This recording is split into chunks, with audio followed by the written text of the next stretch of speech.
Bienvenidos de nuevo a Oportunidades en Grecia, el podcast en el que tratamos de acercar las oportunidades que, en el marco de la internacionalización, de la exportación, la inversión y la captación de financiación, el país presenta para la empresa española. Welcome again to Oportunidades en Grecia, the podcast where we try to get business opportunities regarding exports and investments in the country, Greece, closer to Spanish companies. Today, we will talk about the contract channel. As mentioned in previous episodes, the channel is a very specific one that commercializes goods related with construction, design, and decoration, and architecture, which goal is to furnish collective spaces such as offices, hospitals, hotels, and restaurants. Today, we have with us Angelos Tzigkounakis. Angelos, how are you? Very pleased to have you here in the studio.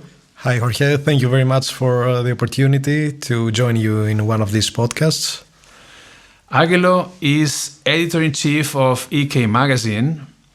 He's an experienced editor-in-chief and brand strategist with a proven track record in redefining architectural publishing and leveraging deep expertise in architecture and design with more than 20 years experience in the field, in the sector.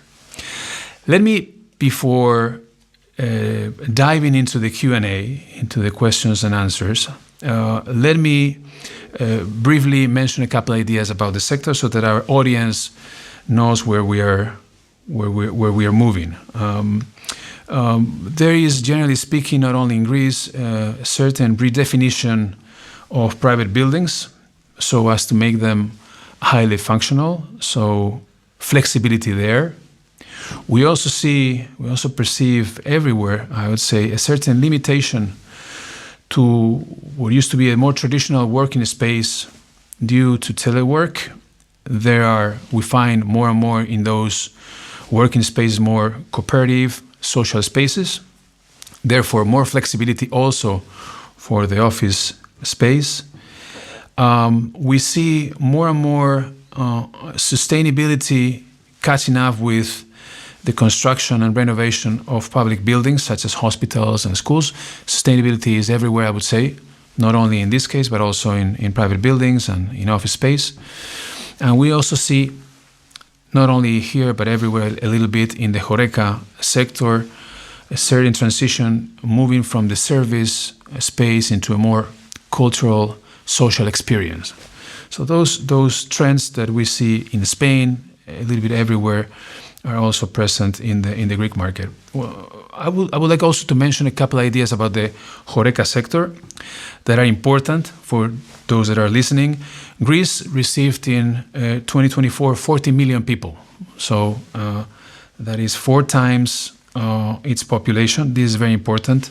It's a huge demand for whatever is sold through the contract channel. Basically, in the last 5 years, more than 400 4- and 5-star hotels were built in the country, and there was an annual investment of around 2.5 billion euros.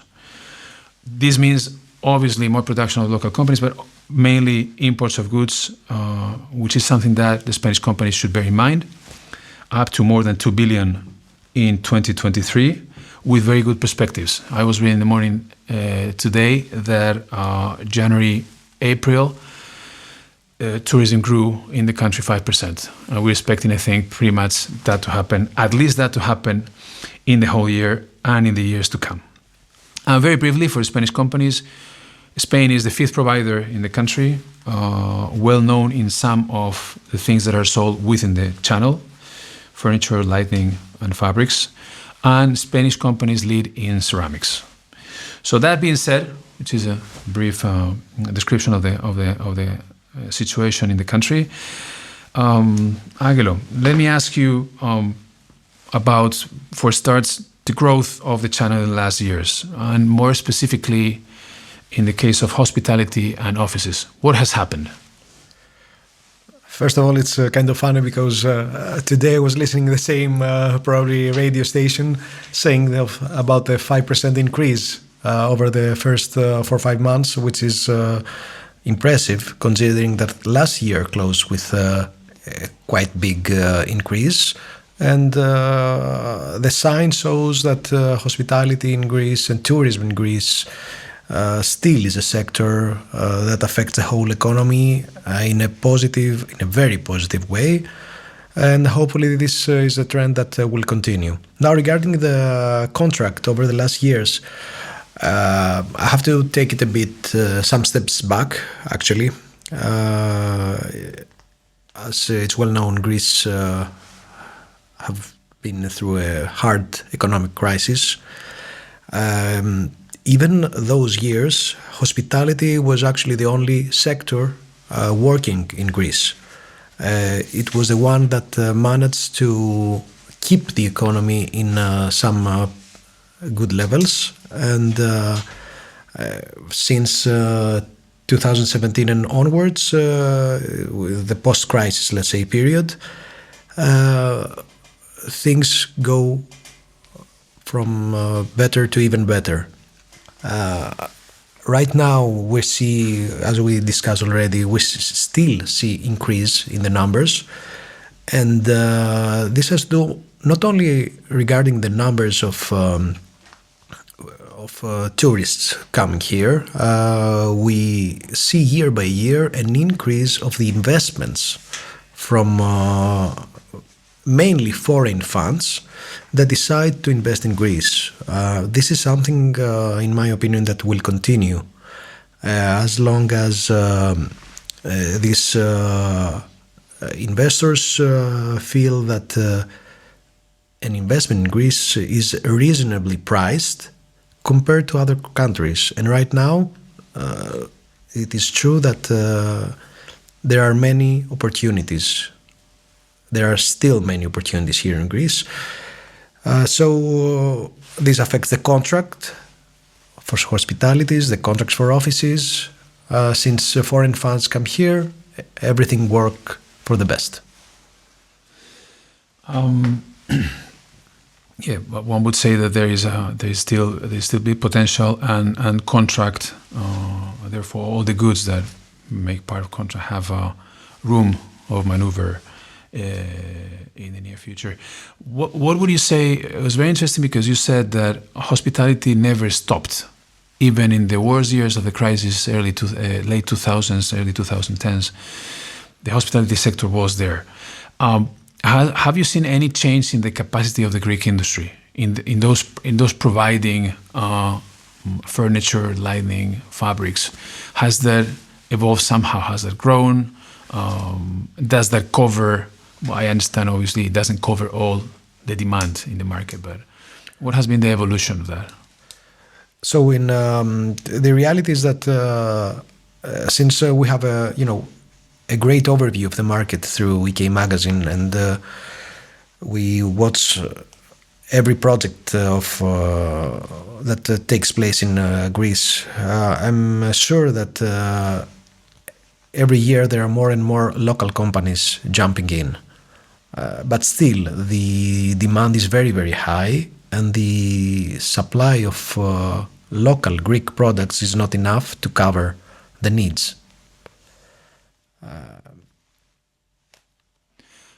But that I understand that eventually leaves space for Spanish companies to come in, which is the point of trying to help them understand how the market is evolving. I would like to ask you, so there is no enough supply in the country, exports do not cover the imports, so there is room for international competitors. Now, we know that there is production exported from different countries. There's production exported from China, Italy, Germany, Turkey, Bulgaria. Who do you think has a main role? What are the main competitors of the Spanish companies, bearing in mind the sort of product that Spanish companies can provide to the market with? It's important to say here that I jump a bit backwards to the previous question, that there are some sectors that Greece has enough supply. One of them is aluminium, let's say. It's very rare to see something being imported regarding the aluminium frames, let's say.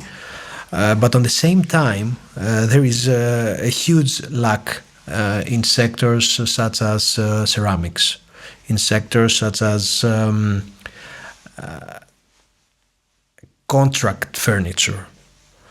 In these particular sectors, we see that there are international competitors just like Italy, France, Scandinavian countries as well have a lot of interesting design pieces.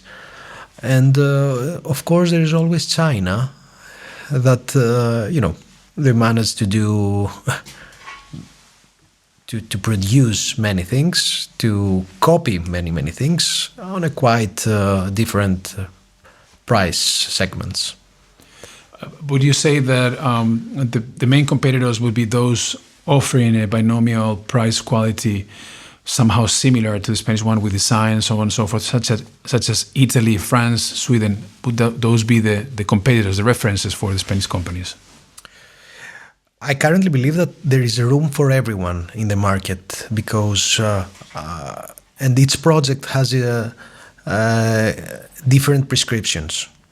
Let's say a unique 5-star boutique hotel in the center of Athens or in Mykonos or Santorini addresses to design companies from Italy or Spain, while on the same time a huge 4-star resort addresses mainly to products imported from China, more mass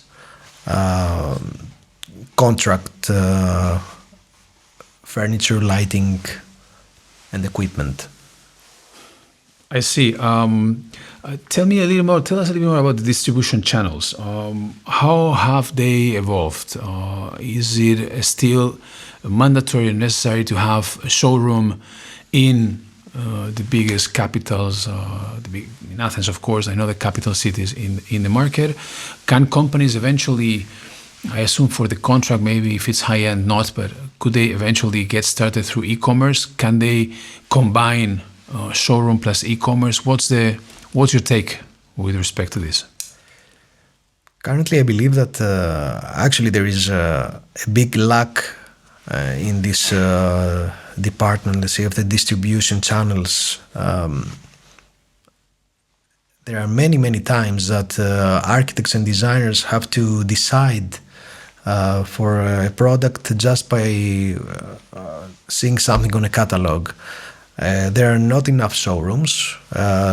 Companies have many different series, and on the one hand, it's 100% understandable that a showroom cannot showcase everything, but on the other hand, it's very difficult for someone to decide about the final products that will be in a restaurant, in a hotel, or in an office complex just by a catalog. In this situation, I think that there are very helpful some fairs and there are many ways to market the products in Greece and in general, of course. Advertisements on B2B channels always help. Direct marketing approaches help. There are many times that companies provide an invitation to visit the factory to architects and hotel owners. This is something that is proven to work very well because in this way the prescribers are in a position to understand not only the product, 100% the product, but also the vision of the company, the status of the company, and the quality of the final product. Also, an initiative like the one that we discussed in the beginning about Icex is something that I personally believe works very well, showcasing under a brand like Interiors from Spain, many Spanish products, this is something that helps. You have I kept hearing that it is a very specific channel, and where people, before they buy, they want to see they want to touch the product. They need to sort of like see and touch the product. It's not enough just with, as you said, watching it, but they would like to go farther. That's why I think, as you mentioned, it's very good, and we also do it to take the people from here to Spain, so they can see the facilities, they can know more about the vision and the mission and the quality of what the company does. Let me ask you something. You mentioned the event that we went on to do a couple of weeks ago, but before that, I would like to ask you about the branding of Spanish products in the country. We know there is a certain interest in. There was in Greece, people liked the more traditional design of furniture from Spanish companies, but they are also very much into the new trends that some of the companies are showing now in terms of the design of furniture. We also know that when it comes to lighting, design and quality are paired quite well in the case of Spanish goods, and we know that we sell a lot of ceramics. Those are givens, right? But what do you think? How would you portray the branding of the Spanish products? Maybe this is I'm from Spain and I see it with good eyes. Maybe you see it differently. So, Jorge, that's a very, very interesting question. Branding is very crucial for the products. Many times, the success or failure of a product depends on the branding and, in general, the way that a product is being advertised. It is true that Spanish products have a very good, let's say, fame. They're well known for their quality, they're well known for their attention in detail, in their design. So the perception from the public is very good. Also, durability is something very, very important, and I'm sure that most of the Spanish products have this are well known for their durability. Now, there are many occasions like the Interiors from Spain that brand many companies all together around the world, and this is something very important for the companies and the products to have an umbrella directly from Spain that promotes altogether the Spanish design. That makes sense, and that's actually why we did cooperate in the event that took place a few weeks ago. It was an exhibition of habitat, of furniture, lighting, fabrics, ceramics, stone, and where pretty much I would say, and we cooperated with EK magazine on that. It was a great cooperation where I would say the who is who of the architecture, design, buyers, prescribers of the sector in Athens did attend. And there was actually a unique opportunity for the Spanish companies to showcase their products. How did we come out with that event? How would you evaluate what we did? What was it about? First of all, it was an honor for us to work with the Spanish embassy, with Icex, with Interiors from Spain, and with you, of course. It was an interesting idea that we tried to evolve it and tried to make something that we believe was unique, at least for Greece. It's a first of its kind initiative for Greece. We were selected from the embassy and the Icex to curate an event that would showcase Spanish products in Spanish design products, in architects and designers. So under the umbrella of the Spain is In campaign that runs throughout the world, this event offered an exclusive opportunity for selected and invited only Greek architects to engage directly with 14 hand-picked Spanish interior design brands across furniture, lighting, textiles, tiles, and more. For us, it was very important to showcase, except from the industrial design, because all of this comes under the umbrella of industrial design, to have a representative of Spanish architecture as well. So it was an honor to have as a keynote speaker of that evening Franz Silvestre, who shared his philosophy behind his work, which was centered on clarity, simplicity, and the spatial continuity through design, precision, and innovation. Following Franz Silvestre's talk, there were 3 thematic panels that followed, one under each of the 3 most important sectors in Greece. The one was residential spaces, it was hospitality, and workspaces. And these panels allowed companies' representatives to present their design identity, their vision, the current trends. All in all, I think it was a very, very interesting event. We hosted more than 120 distinguished architects, interior designers, developers. It was a networking event that managed to engage directly the visitors with the brand representatives, let's say in an inspiring and relaxed atmosphere on the same time. I was very happy with the final outcome, and we're looking forward maybe for the next event. Jorge? Yes, that's what we're thinking of, definitely, since we got some input from the companies, and a big chunk of them would like to repeat the experience. Would you combine this sort of activity with others? I think you mentioned at some point in the conversation, you talked about fairs in Athens. We have Oreca, we have the Athens show. We also have fairs in Spain. We can bring also the local distributors or prescribers to our Oreca or to our Atebal, which has to do with fabrics. What do you think is the optimal approach to promotion of the channel? Currently,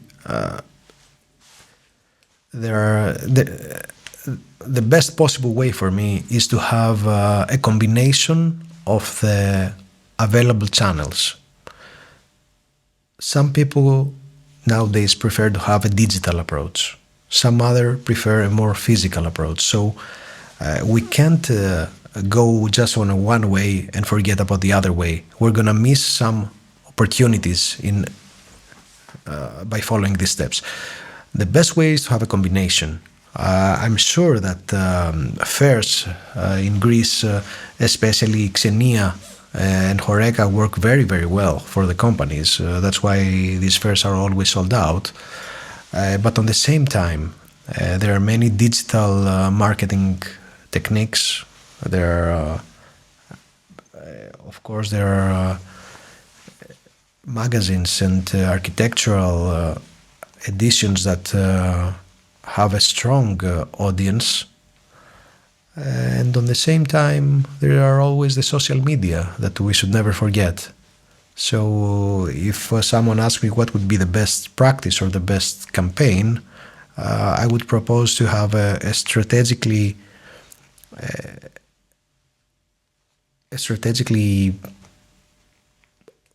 design campaign. Design campaign, yes, exactly.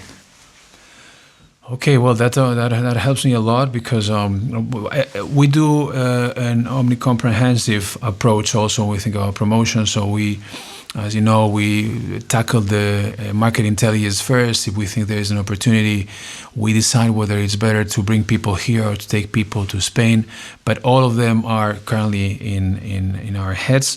Of course, we might have been missing the, as we say, the omnicanalidad, take care of not only the physical but also the virtual approach to sales and to marketing. As we said, but more to come. We'll have to analyze and crack some numbers to see exactly what we do in 2026. But we know already that we will be doing something similar to what we did a couple of weeks ago. So an exhibition also here in Greece. We will also look for an iconic place and try to offer the best to the Spanish companies that will show up. Let me briefly mention a couple of the ideas that Angelos brought to the table here in the conversation. Hospitality has always worked in the country. It might surprise someone, but it also worked during the crisis, which was really tough. I was around at the time. It has grown a lot in the last few years, as Angelos told us. There are every year there are new companies coming up, local companies, Greek companies that are good competition, but they don't cover all of the needs of the pushing demand that is generated mostly from tourism. Aluminum, there is full production in the country. No need to come in anything that includes aluminum. There's good room for maneuver for everyone.